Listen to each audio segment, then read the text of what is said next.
todo. Llegó la escuela, llegó la escuela, llegó por radio.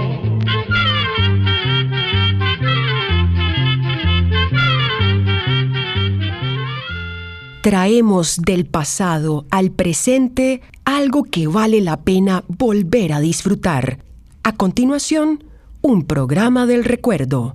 El Instituto Centroamericano de Extensión de la Cultura, ICQ, tiene el agrado de presentar hoy un nuevo programa. Miguel Ángel Esquivel, de Pavas, Costa Rica, consulta lo que sigue. ¿Qué es bueno para la rinitis? Tengo picazón en la nariz. Escuchemos la respuesta. Rinitis es una enfermedad que afecta la mucosa nasal y produce estornudos, picazón, secreciones o lo que llamamos moquera y en ocasiones falta de olfato. La rinitis puede ser muy fuerte y dar por un largo tiempo o bien por unos pocos días. Ahora bien, muchas cosas producen alergia y picazón en la nariz. Por ejemplo, algunas sustancias y distintos olores, el polen de algunas plantas, algunas telas, el polvo, el moho y hasta los cambios de clima, entre otras causas. A pesar de los avances científicos, aún no se sabe por qué algunas personas son alérgicas a distintas cosas y otras no. Muchas personas creen que se debe a la herencia, pues se han dado cuenta de que muchas de ellas que son alérgicas tienen padres y abuelos a quienes les pasa lo mismo. El mejor tratamiento contra la alergia es descubrir qué es lo que la produce y evitar el contacto con esa causa. Sin embargo, eso resulta muy difícil de controlar y casi no se puede evitar. Si su rinitis es leve, un lavado de nariz le podría ayudar a quitar el exceso de mucosidad. Puede pedir en cualquier farmacia una solución salina y con un gotero se la aplica en las fosas nasales o huecos de la nariz. Luego se suena la nariz suavemente. También a muchas personas les ha dado muy buen resultado la homeopatía, de manera que, si es posible, también usted podría hacer la prueba con el tratamiento homeopático.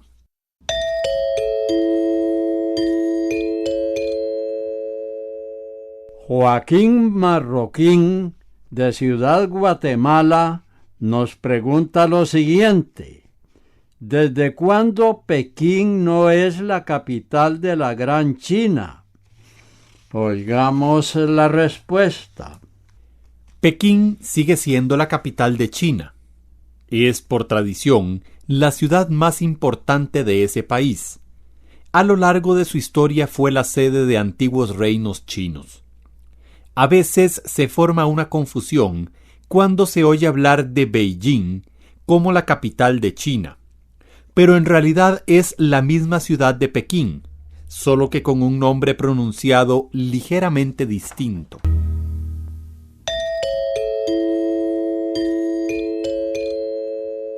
Desde San Miguel, El Salvador, Floridalma Mendoza hace esta pregunta.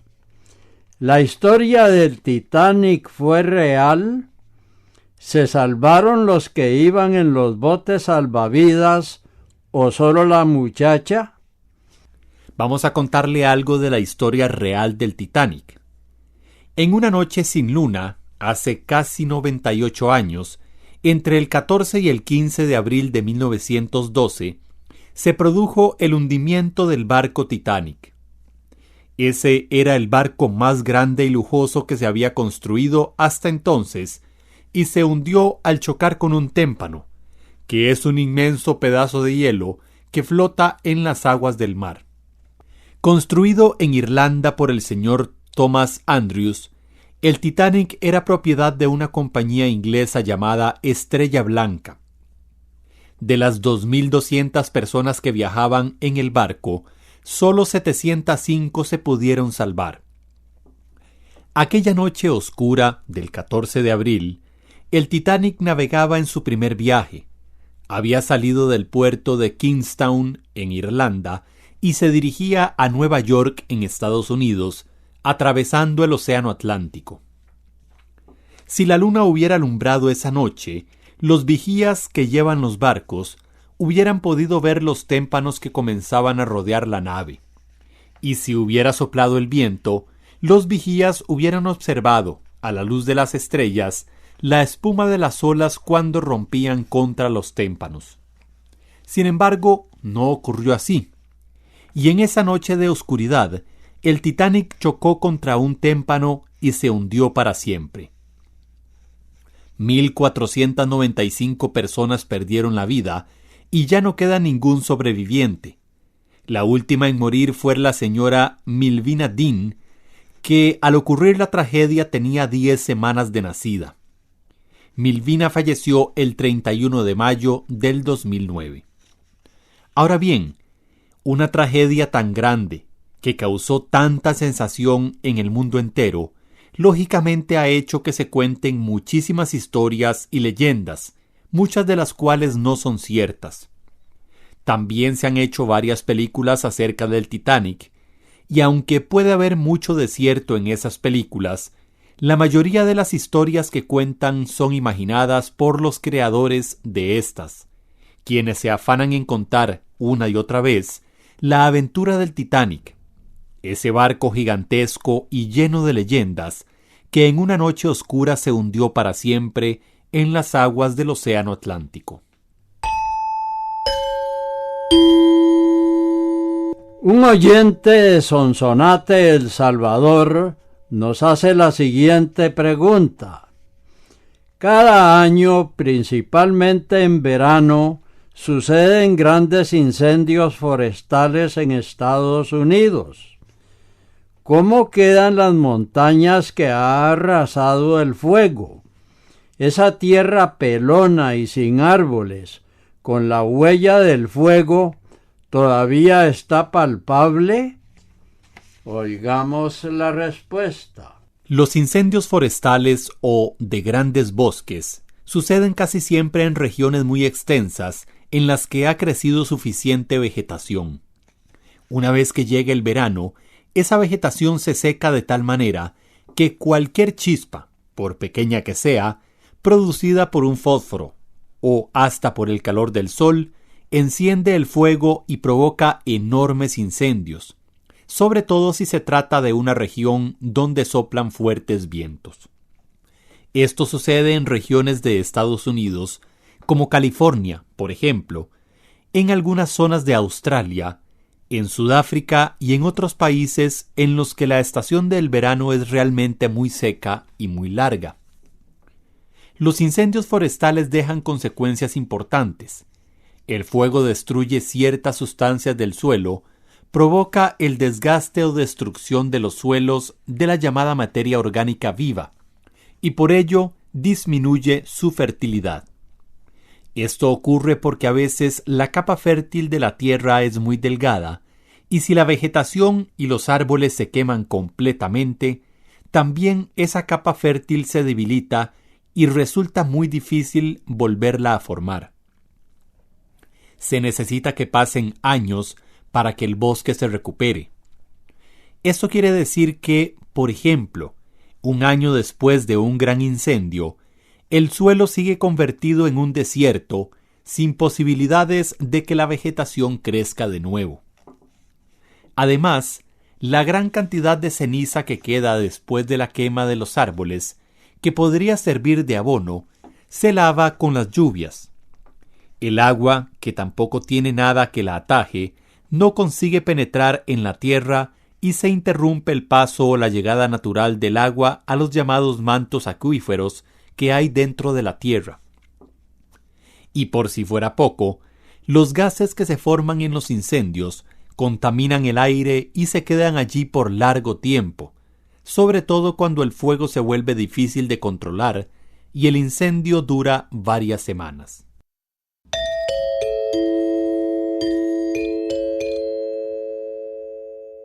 Harley Rojas Salazar de Cotobruz, Costa Rica, pregunta: ¿cómo funcionan los detectores de incendios que sirven para las personas que no oyen? Escuchemos la respuesta. Un incendio comienza en cualquier momento sin que las personas que están cerca se den cuenta. Y como el fuego se extiende con gran rapidez, a veces ya es muy tarde para reaccionar y escapar de las llamas o el humo. Este riesgo es aún mayor para las personas que no oyen, para las que no ven, para las que tienen alguna limitación que les impide caminar o correr, para las que viven solas, para los niños pequeños y para los ancianos.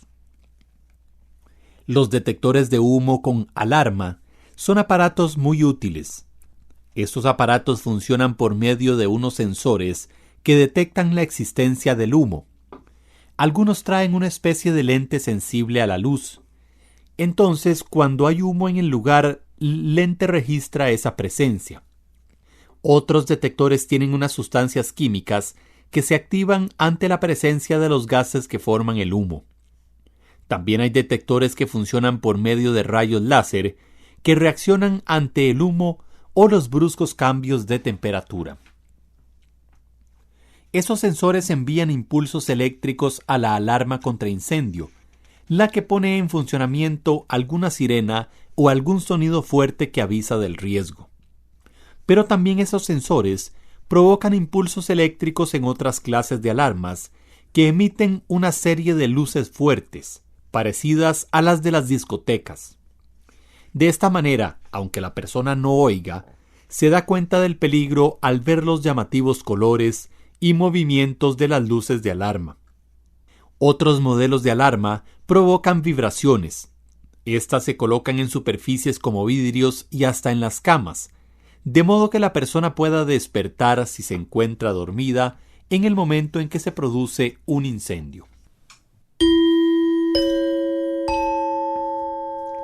Un oyente de Heredia, Costa Rica, hace esta pregunta: ¿por qué los tigres y los leones tienen tanta fuerza que pueden subir a una presa más grande que ellos a un árbol a pesar de que tienen las patas delgadas? Escuchemos la respuesta. En realidad son los leopardos los que con frecuencia suben a sus presas a los árboles. Los tigres no lo hacen porque pesan demasiado, mientras que los leones acostumbran a compartir el alimento en manada, pero en el suelo. Tanto los tigres, los leones como los leopardos tienen una forma de cazar muy parecida. Sus armas para atrapar una presa son sus fuertes mandíbulas y las garras de las patas que son curvas y afiladas. El tigre, el león y el leopardo asfixian a sus presas con un mordisco en el cuello. Las garras de los leopardos son tan fuertes que sirven como un ancla para subir por el tronco de un árbol, mientras cargan a un antílope, un pedazo de búfalo o algún otro animal.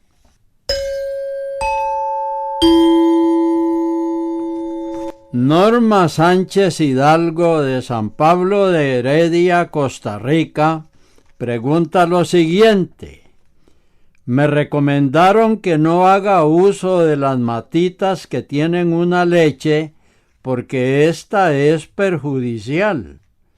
¿Eso es cierto? Oigamos la respuesta.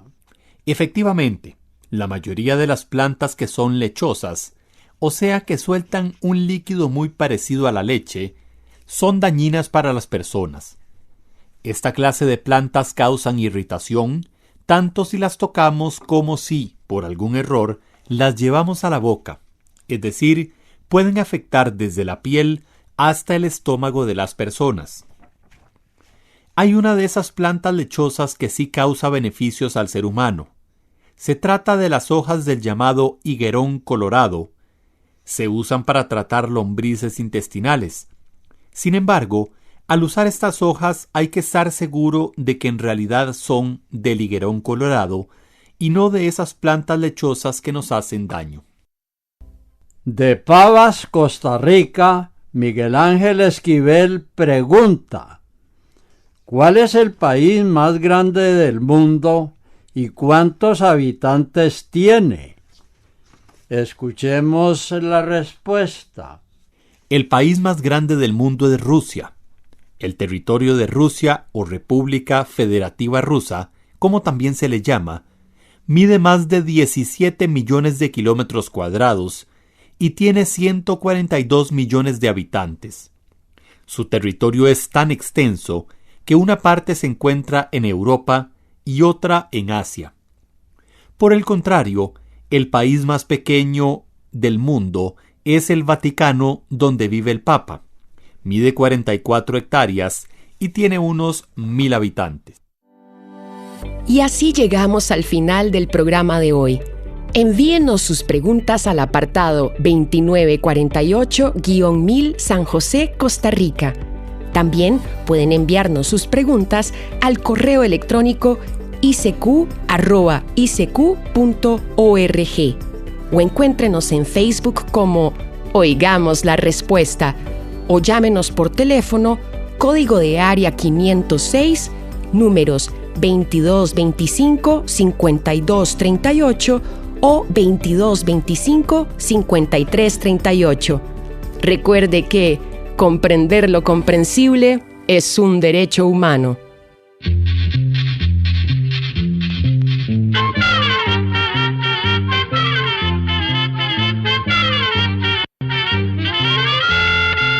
Llegó el momento de despedirnos.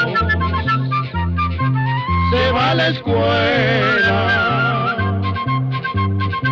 se va cantando.